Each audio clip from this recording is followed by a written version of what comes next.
Almost as soon as the Kings of Tupelo Netflix trailer was released, the megalomaniacal gay media whore, Steve Holland, ran to the nearest camera to feed his ego, thinking that people actually, want to see his face, uh, something other than the Grinder app in the category of men seeking men.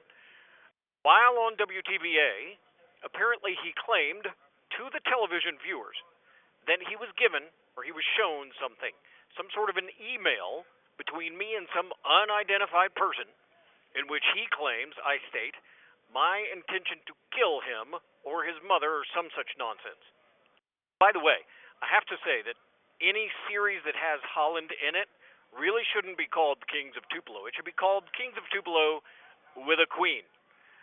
Anyway, so I mailed immediately a letter to WTVA. I even tried to call them, but the number doesn't actually ring through, to encourage those guys to invite that failed politician back to their airwaves, to show them this email that he claims so that they could verify it.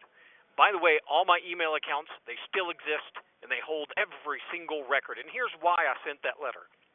Because that claim of Steve Holland is false. Yet another lie from the man whose schemes, in office, I remind you, did in fact send people to prison. And I told you so, as far back as 2006 and 2007. WTVA did not even bother to challenge Holland's phony claim. Craig Ford, what are you doing? I can only imagine that WTVA, like some of the loud minority of the Tupelo rabble, just worships at the feet of Steve Holland, so they wouldn't dare question the word of their deity.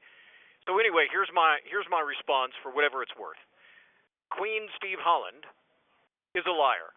It's plain and simple. No such email exists, which is why WTVA couldn't verify it, even if they wanted. They would be co-signing his lie.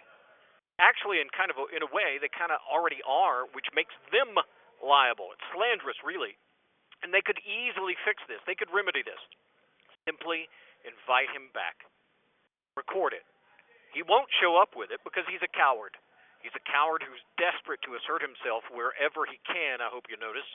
I don't even understand how anyone thinks he's relevant to any of this story anyway, except that it was his mother that got one of the KC letters, if that one even existed at all, because, really is reason to doubt that.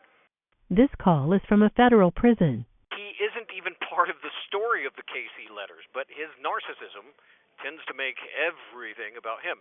For example, his claim that I would want him dead is just stupid. It's silly. Like him. Queen Holland, let me give you a message. Stop flattering yourself. After 2008, I never thought about you at all. So quit trying to associate yourself with me, even trying to assume the role of my chief antagonist, along with 5 others, by the way, in that same area, who act like they're a majority, even though you're not. You are not on some disposition matrix of mine. You never were. If I had wanted you dead, then why are you alive?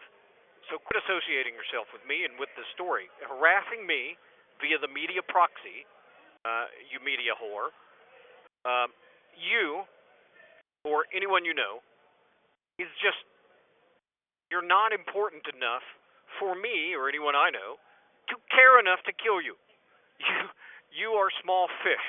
You are simply not that important. WTVA actually has a choice. Either you can stick with some agenda and just show whatever Holland wants you to, or you can reveal the truth. For the sake of integrity, truth is its own agenda.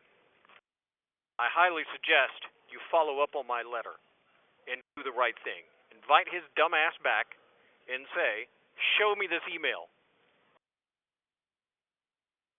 Can't, he won't.